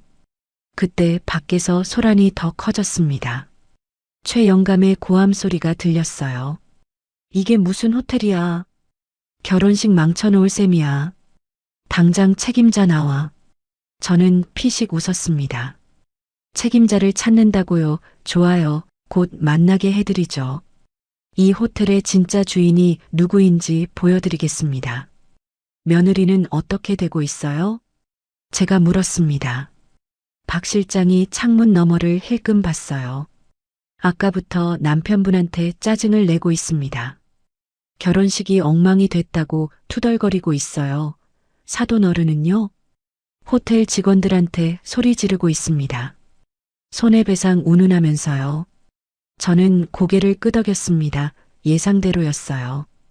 곧 그들의 태도가 어떻게 바뀌는지 두 눈으로 보게 될 겁니다. 박 실장의 휴대폰이 울렸습니다. 그가 전화를 받았어요. 네, 알겠습니다. 준비됐습니다. 전화를 끊고 저를 바라봤습니다. 회장님, 30초 후에 전력이 복구됩니다. 저는 자리에서 일어났습니다. 재킷 옷깃을 바로잡았어요. 어깨를 펴고 턱을 들었습니다. 수십 년간 해온 자세였죠. 협상장에 들어갈 때, 중요한 계약을 앞두고 있을 때 항상 이렇게 섰습니다. 가죠. 저는 문을 열고 밖으로 나갔습니다. 박 실장이 뒤따랐어요. 어두운 복도를 걸어 로비로 향했습니다. 구두굽이 대리석 바닥에 닿을 때마다 딱딱 소리가 났어요. 그 소리가 어둠 속에 울렸습니다. 마치 심장 박동 같았죠. 로비에 도착했습니다. 사람들이 여전히 우왕좌왕하고 있었어요. 스마트폰 불빛에 의지해서 서로를 찾고 있었죠. 며느리 미진이가 남편 성호에게 매달려 투덜거리고 있었습니다. 아, 짜증. 나 이게 뭐야, 동생 결혼식이 이 모양이라니. 최 영감은 호텔 직원을 붙잡고 소리를 지르고 있었어요. 내가 누군지 알아? 당장 사장 불러. 손해배상 청구할 거야. 저는 로비 한가운데로 걸어갔습니다. 아무도 저를 알아보지 못했어요. 아까 그 시골 할머니와 지금의 저는 완전히 달랐으니까요. 어둠 속에서 저는 그냥 정장 입은 여자였습니다. 그때 카운트다운이 시작됐어요. 박 실장이 조용히 속삭였습니다. 목소리에 긴장감이 묻어났어요. 10초 전입니다. 저는 눈을 감았습니다. 마지막으로 한 번 더 생각했어요. 정말 이렇게 해야 하는가? 아들을 완전히 잃을 수도 있어요. 다시는 엄마라고 부르지 않을지도 모릅니다. 하지만 뺨에 남은 열기가 대답해줬어요. 며느리의 손바닥 자국이 아직도 얼얼했습니다. 그리고 아들의 외면이 가슴에 박혀 있었죠. 눈을 떴습니다. 결심은 변하지 않았어요. 5초 전 박 실장이 말했습니다. 저는 어둠 속에서 정면을 바라봤어요. 저기 로비 벽면에 있는 대형 전광판이 보였습니다. 곧 저 화면에 모든 진실이 드러날 거예요. 3, 2, 1. 팡불이 켜졌습니다. 순식간에 로비가 환해졌어요. 샹들리에가 수천 개의 빛을 뿌렸습니다. 사람들이 눈을 가리며 적응했죠. 그리고 대형 전광판에 영상이 떴습니다. 웅장한 배경음악과 함께요. 화면 가득 제 얼굴이 나왔어요. 순잔의 한정식 창업 20주년 기념 인터뷰 영상이었습니다. 거기서 저는 정장을 입고 있었죠. 지금 제 모습과 똑같았어요. 영상 속에서 저는 말하고 있었습니다. 어떻게 시장 국밥집에서 시작해서 전국 프랜차이즈를 만들었는지에 대해서요. 화면 아래에 자막이 떴습니다. 순잔의 한정식 그룹 회장 강순자 자산 총액 1200억 원 로비가 순식간에 조용해졌습니다. 사람들이 화면을 바라보다가 로비 한가운데 서 있는 저를 봤어요. 화면 속 얼굴과 제 얼굴을 번갈아 봤습니다. 둘이 같은 사람이라는 걸 깨달았죠. 며느리 미진이의 얼굴이 하얗게 질렸습니다. 입이 떡 벌어졌어요. 손에 들고 있던 스마트폰이 바닥에 떨어졌습니다. 발그락 소리가 났죠. 사돈 최 영감의 얼굴도 굳어 있었습니다. 눈이 휘둥그레졌어요. 턱이 덜덜 떨렸습니다. 아까까지 큰 소리 치던 사람이 맞나 싶을 정도였죠. 아들 성우는 멍하니 서 있었습니다. 입을 벌린 채 저를 바라보고 있었어요. 믿을 수 없다는 표정이었죠. 평생 시골에서 가난하게 산다고 알았던 어머니가 1,000억 원대 자산가라니요. 그의 세계관이 무너지는 게 보였습니다. 저는 천천히 입을 열었습니다. 사돈 어른, 제가 누군지 이제 아시겠습니까? 제 목소리가 조용한 로비에 울려 퍼졌습니다. 차갑고 단단한 목소리였어요. 사투리는 완전히 사라졌습니다. 수십 년간 협상 테이블에서 갈고 닦은 목소리였죠. 한 발짝 앞으로 나갔습니다. 구두굽이 대리석 바닥에 딱 소리를 냈어요. 그 소리가 조용해진 로비 전체에 울렸습니다. 모든 시선이 저에게 집중됐어요. 복수가 시작됐습니다. 로비가 얼어붙었습니다. 200명이 넘는 하객들이 전부 숨을 죽이고 있었어요. 전광판에서 흘러나오는 영상 소리만 울렸습니다. 제 인터뷰 영상이었죠. 저는 한 발짝 더 앞으로 나갔습니다. 구두굽 소리가 또렷하게 울렸어요. 탁, 탁, 탁 모든 시선이 저에게 집중됐습니다. 사돈 최영감의 얼굴이 볼만했어요. 벌겋게 달아올랐던 얼굴이 순식간에 창백해졌습니다. 입술이 파르르 떨렸어요. 손도 떨리고 있었죠. 아까까지 큰 소리 치던 위험은 온데간데 없었습니다. 사돈 어른 최영감이 더듬거렸습니다. 목소리가 갈라졌어요. 저는 천천히 다가갔습니다. 눈을 똑바로 마주보며요. 사돈 어른, 아까 뭐라고 하셨죠? 동냥하러 왔냐고요? 제 목소리는 차가웠습니다. 사투리는 완전히 사라졌어요.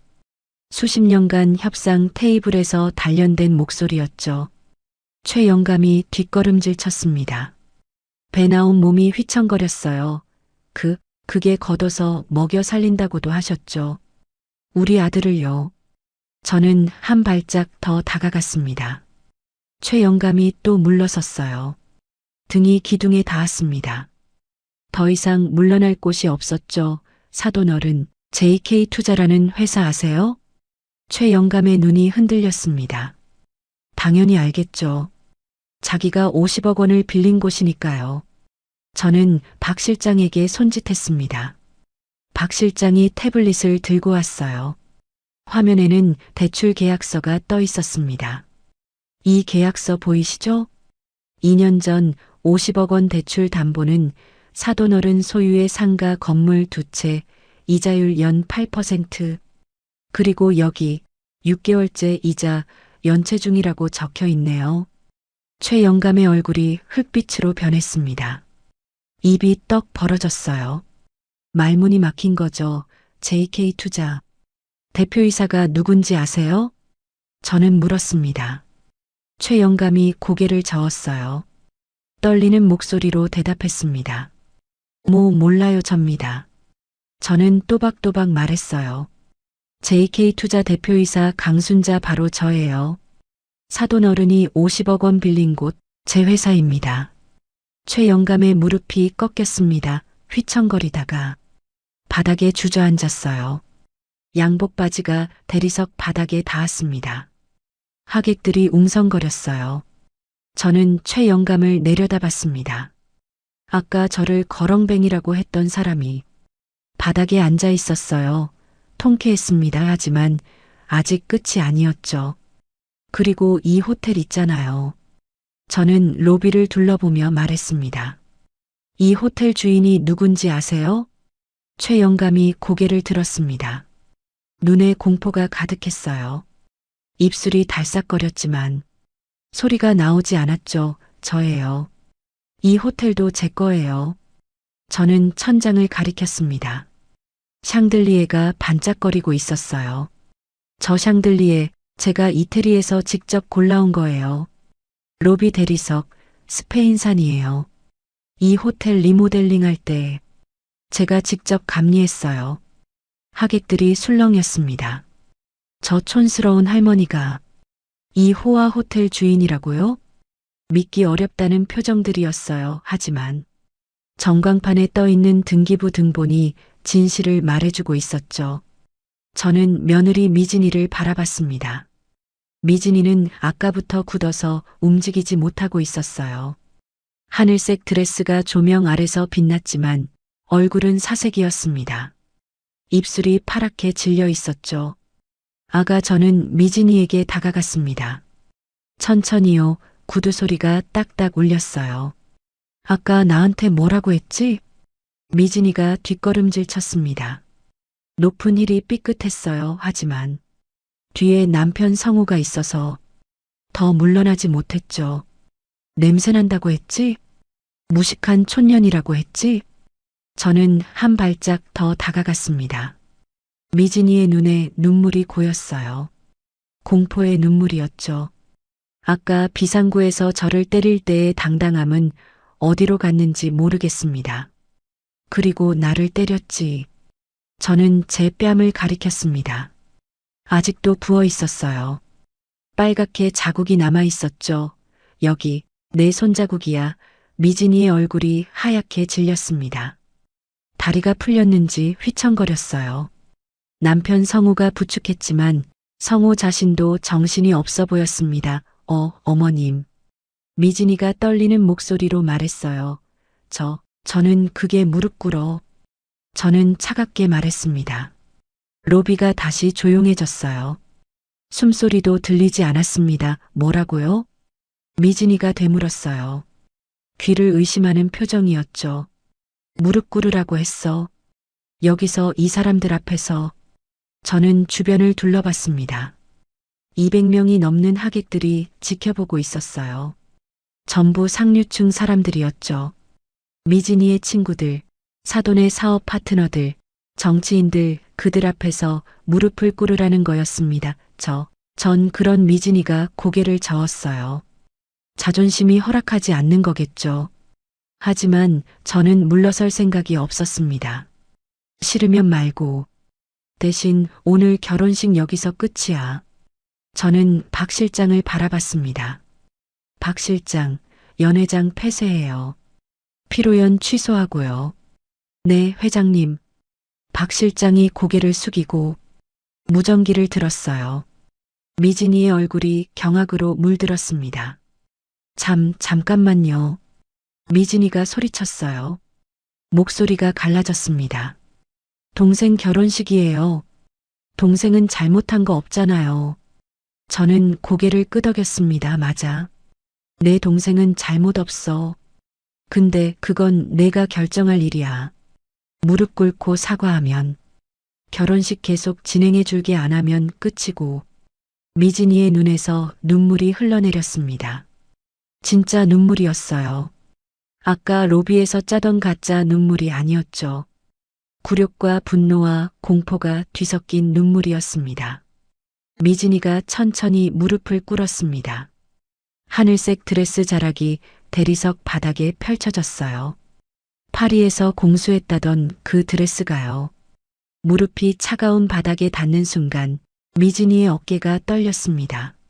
수천만 원짜리 드레스가 먼지 묻은 바닥에 닿고 있었어요. 하객들 사이에서 탄성이 터져 나왔습니다. 스마트폰을 꺼내 촬영하는 사람도 있었죠. 죄송합니다. 미진이가 고개를 숙였어요. 목소리가 기어 들어갔습니다. 어깨가 들썩였죠. 울고 있었습니다. 뭐가 죄송한데? 저는 물었어요. 그냥 넘어갈 생각이 없었습니다. 어머님을 때린 거, 모욕한 거 죄송합니다. 미진이가 바닥에 이마를 찧었습니다. 큰절이었어요. 친구들 앞에서, 하객들 앞에서 시어머니한테 큰절을 하고 있었습니다. 저는 그 모습을 내려다봤어요. 한때 저를 경멸하던 여자가 발밑에 엎드려 있었습니다. 속이 시원했습니다. 하지만 동시에 씁쓸하기도 했어요. 이렇게까지 해야 했나 싶기도 했죠. 하지만 뺨에 남은 열기가 저를 다잡았습니다. 저 여자는 이 정도는 당해야 했어요. 그때 아들 성우가 앞으로 나왔습니다. 얼굴이 창백했어요. 눈가가 빨갛게 충혈되어 있었습니다. 저와 눈이 마주쳤어요. 엄마 성우가 입을 열었습니다. 목소리가 떨렸어요. 왜 이러세요? 왜 숨기셨어요? 저한테 왜 말 안 하셨어요? 저는 아들을 바라봤습니다. 내가 키운 아들이었어요. 새벽마다 국밥 끓이면서 학원비 벌어보낸 아들이었습니다. 내가 물어봤니? 저는 담담하게 대답했어요. 내가 언제 한 번이라도 엄마 어떻게 사는지 관심 가졌니? 명절에 전화 한 통 없었잖아. 용돈은커녕 안부도 안 물었잖아. 그러면서 무슨 자격으로 왜 말 안 했냐고 물어? 성우의 얼굴이 일그러졌습니다. 눈물이 볼을 타고 흘러내렸어요. 저도 가슴이 아팠습니다. 하지만 해야 할 말이었어요. 그리고 아까 저는 목소리를 낮췄어요. 내 처가 나를 때렸을 때 너 뭐라고 했지? 나가 계시라고 했지? 장인어른 화나셨다고 했지? 성우가 고개를 떨궜습니다. 대답하지 못했어요. 할 말이 없었겠죠. 내 선택이었어. 넌 엄마보다 장인을 택했어. 그 결과가 이거야. 저는 주변을 둘러봤습니다. 무릎 꿇은 미진이, 바닥에 주저앉은 최영감, 울고 있는 성우.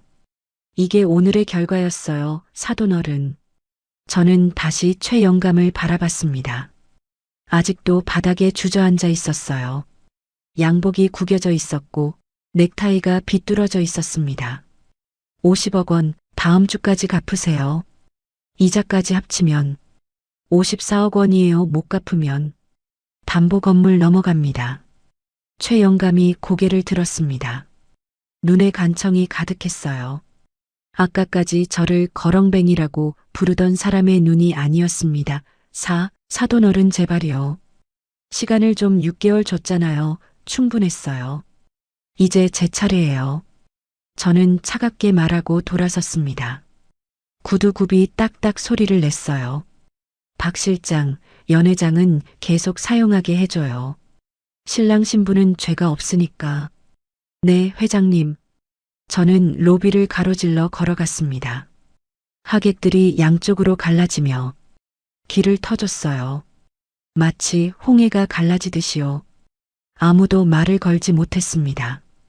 출구에 다다랐을 때 뒤에서 아들의 목소리가 들렸어요. 엄마. 성우가 달려오는 발소리가 들렸습니다. 하지만 저는 멈추지 않았어요. 회전문을 밀고 밖으로 나갔습니다. 차가운 바람이 얼굴을 스쳤습니다. 햇빛이 눈부셨어요. 저는 깊이 숨을 들이쉬었습니다. 가슴속에 뭉쳐있던 것들이 조금씩 풀리는 느낌이었어요. 호텔 앞에 검은색 승용차가 대기하고 있었습니다. 기사가 문을 열어줬어요. 저는 차에 올라탔습니다. 문이 닫히고 차가 출발했어요. 뒤돌아보지 않았습니다. 그럴 필요가 없었어요. 더 이상은요 끝났어요. 10년간 숨겨왔던 모든 것이 끝났습니다. 1년이 지났습니다. 양평 농장의 아침은 여전히 고요했어요. 새벽 5시에 눈을 떴습니다. 창문 너머로 안개가 밭을 덮고 있었죠. 새소리가 들렸어요. 참새들이 처마 밑에서 지저귀고 있었습니다.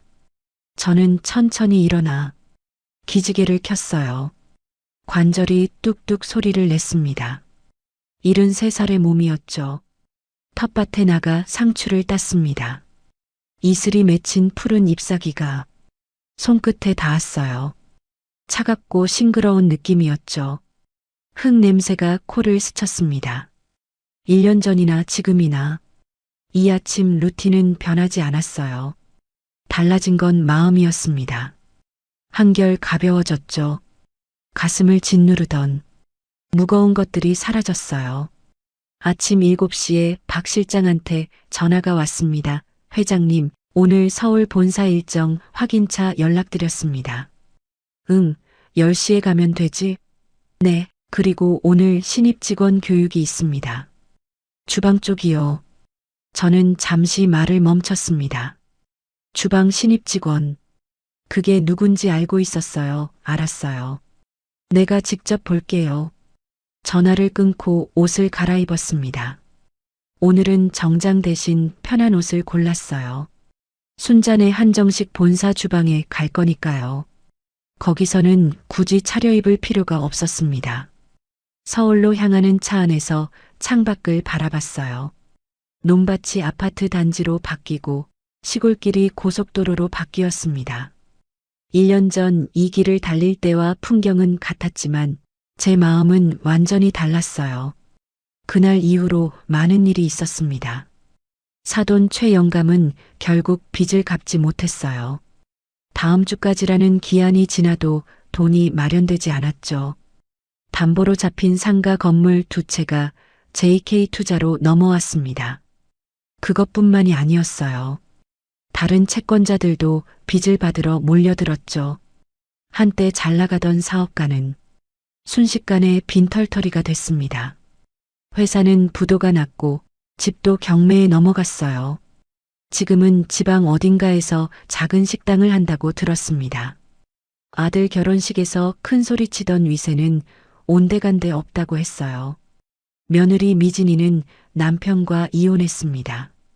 그날 결혼식장에서 무릎 꿇은 영상이 인터넷에 퍼졌거든요. 누군가 스마트폰으로 촬영한 거였죠. 영상 제목은 갑질 며느리의 최후라고 붙었습니다. 댓글이 수천 개가 달렸어요. 대부분 미진이를 비난하는 내용이었습니다. 친정에서도 외면당했다고 들었어요. 화려했던 삶이 하루아침에 무너진 거죠. 그리고 제 아들 성우 차가 본사 앞에 도착했습니다. 순잔의 한정식 서울 본사는 강남에 있는 5층짜리 건물이었어요. 1층이 플래그십 매장이고 2층부터는 사무실과 교육장이었죠. 저는 차에서 내려 건물 안으로 들어갔습니다. 주방으로 향했어요.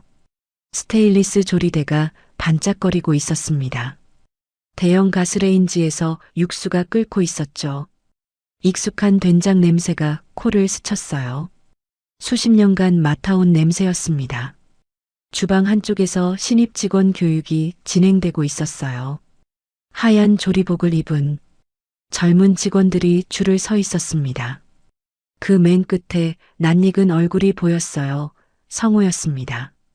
36살 된 제 아들이 하얀 조리복을 입고 서 있었어요. 머리에는 위생모를 쓰고 있었죠. 양복 대신 조리복, 구두 대신 주방화 1년 전과는 완전히 다른 모습이었습니다. 성우가 저를 발견했어요. 눈이 마주쳤습니다. 성우의 표정이 복잡하게 일그러졌어요. 부끄러움과 미안함이 뒤섞인 표정이었죠. 저는 천천히 다가갔습니다. 주방장이 허리를 숙여 인사했어요. 회장님 오셨습니까? 응, 신입 교육 잘 되고 있어요? 네, 열심히들 하고 있습니다. 저는 고개를 끄덕이고 성우 앞에 섰습니다. 성우가 고개를 숙였어요. 엄마 작은 목소리였습니다. 주변 직원들이 힐끔힐끔 쳐다봤어요. 회장의 아들이 신입 조리사로 일하고 있다는 건 공공연한 비밀이었거든요. 밥은 먹었어? 저는 담담하게 물었습니다. 성우가 고개를 끄덕였어요. 내 손 좀 봐봐. 성우가 두 손을 내밀었습니다. 손바닥에 물집이 잡혀 있었어요. 칼질하다 생긴 상처도 있었죠. 뜨거운 국물에 데인 자국도 보였습니다. 1년 전 부드럽고 깨끗했던 손이 아니었어요. 노동의 흔적이 남은 손이었습니다. 제 손과 닮아가고 있었죠. 저는 그 손을 보며 잠시 아무 말도 하지 않았습니다. 가슴이 아팠어요. 하지만 동시에 묘한 안도감도 느꼈습니다. 이 아이가 드디어 뭔가를 배우고 있구나 싶었거든요. 잘하고 있대. 저는 말했어요. 성우가 고개를 들었습니다. 눈에 눈물이 고여 있었어요. 주방장이 그러더라. 성실하게 일한다고 늦지도 않고 불평도 안 하고. 성우의 입술이 떨렸습니다. 뭔가 말하려는 것 같았지만 소리가 나오지 않았어요. 천천히 해 급할 거 없어. 저는 성우의 어깨를 툭 쳤습니다. 그리고 돌아서서 주방을 나왔어요. 복도를 걸으며 생각했습니다. 성우가 저를 찾아온 건 그날로부터 3개월 후였어요. 처갓집이 망하고 아내와 이혼하고 다니던 회사에서도 잘린 후였죠. 빈손으로 양평 농장에 나타났습니다. 비를 맞고 서 있었어요. 양복은 흠뻑 젖어 있었고 구두에는 진흙이 묻어 있었습니다. 눈이 충혈되어 있었죠. 며칠 동안 제대로 자지 못한 얼굴이었어요. 그날 밤 저는 오래 고민했습니다. 받아줄까 말까? 이 아이가 저한테 뭘 했는지 잊지 않았거든요. 뺨 맞은 저를 외면하고 장인 눈치만 보던 모습이요. 나가 계시라던 그 말이 아직도 귓가에 맴돌았습니다. 하지만 결국 받아들였어요. 조건이 있었죠. 본사 주방에서 밑바닥부터 시작하라고 했습니다. 월급도 다른 신입 직원과 똑같이 받으라고요. 특별 대우 없이. 성우는 고개를 숙이고 수락했습니다. 그렇게 9개월이 지났어요. 성우는 아직 말단 조리사입니다. 설거지하고 재료 손질하고 바닥 청소하고 예전 같으면 상상도 못할 일이었죠. 하지만 성우는 묵묵히 해내고 있었습니다. 용서한 건 아니에요. 아직도 그날 일을 생각하면 가슴이 아픕니다. 하지만 기회는 줬어요. 이 아이가 어떻게 자라는지 지켜보기로 한 거죠. 오후에 다른 일정이 있었습니다. 순잔의 한정식 강남점 근처에 있는 대형마트에 들렀어요. 장을 보러 간 건 아니었습니다. 그냥 보고 싶은 게 있었거든요. 마트 계산대 쪽으로 걸어갔습니다. 줄이 길게 늘어서 있었어요. 계산원들이 바쁘게 물건을 찍고 있었죠. 그중 한 계산대 앞에서 멈췄습니다. 계산원이 고개를 숙인 채 바코드를 찍고 있었어요. 빨간 조끼를 입고 있었습니다. 머리는 단정하게 묶여 있었죠. 미진이었습니다. 33살이 된 전 며느리가 마트 계산원으로 일하고 있었어요. 하늘색 파리 드레스 대신 빨간 조끼를 입고요. 다이아몬드 목걸이 대신 이름표를 달고 있었습니다. 이름표에는 최미진이라고 적혀 있었어요. 손톱도 짧게 잘려 있었습니다. 예전에 길게 기르고 매니큐어 바르던 손톱이 아니었죠. 미진이가 고개를 들었습니다. 저와 눈이 마주쳤어요. 순간 미진이의 얼굴이 굳었습니다. 눈이 흔들렸어요. 입술이 파르르 떨렸죠. 손에 들고 있던 바코드 리더기가 살짝 흔들렸습니다. 하지만 금방 고개를 숙였어요. 아무 일 없다는 듯이 다음 손님의 물건을 찍기 시작했습니다. 삐 기계음이 규칙적으로 울렸어요. 저는 한참 동안 그 모습을 지켜봤습니다. 1년 전 저를 때리고 냄새난다고 하고 무식한 촌년이라고 했던 사람이었어요. 그 사람이 지금 시급받으며 물건 바코드를 찍고 있었습니다. 통쾌해야 할 것 같았어요. 하지만 이상하게도 그런 감정이 들지 않았습니다. 그냥 담담했어요. 세상이 원래 그런 거구나 싶었죠. 뿌린 대로 거두는 거구나. 인과응보라는 말이 떠올랐습니다. 저는 조용히 마트를 나왔습니다. 뒤돌아보지 않았어요. 해가 기울고 있었어요. 서울 하늘이 주황빛으로 물들었습니다. 바람이 선선하게 불었어요. 저는 차에 타지 않고 잠시 걸었습니다. 강남 거리를 천천히 거닐었습니다. 1년 전 오늘 저는 그 호텔 결혼식장에서 뺨을 맞았습니다. 거렁뱅이 취급을 당했고 도둑 누명을 썼고 끌려나갔죠. 그날 저는 모든 것을 잃을 뻔했어요. 하지만 결국 제가 이겼습니다. 아니, 이기고 진 게 아닐지도 몰라요. 그냥 제 자리를 찾은 거였죠. 전화벨이 울렸습니다. 성우였어요. 엄마 저녁에 시간 있으세요? 제가 된장찌개 끓여드리고 싶은데요. 요즘 배운 거예요. 저는 멈춰 섰습니다. 서울 한복판에서요, 사람들이 양옆으로 지나갔어요. 된장찌개? 네, 아직 많이 부족하지만 한번 드셔보시겠어요? 저는 잠시 말이 없었습니다.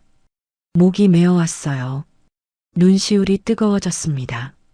이상하게 가슴이 따뜻해졌어요. 35년 전 저도 된장찌개를 끓이며 시작했어요.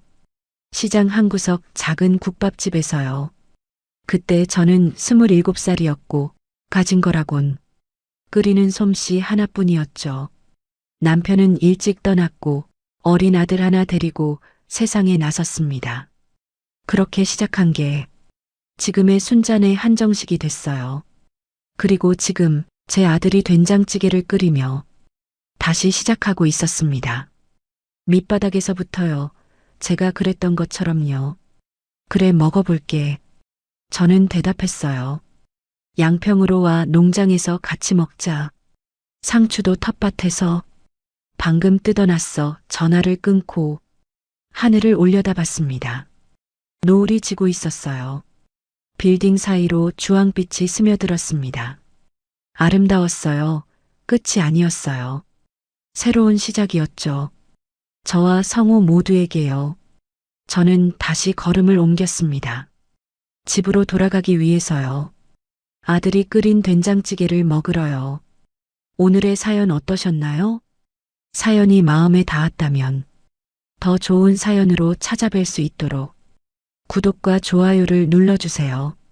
그리고 사연의 주인공을 위한 따뜻한 말씀도 댓글로 부탁드립니다. 여러분의 오늘을 응원합니다. 인생 소풍이었습니다.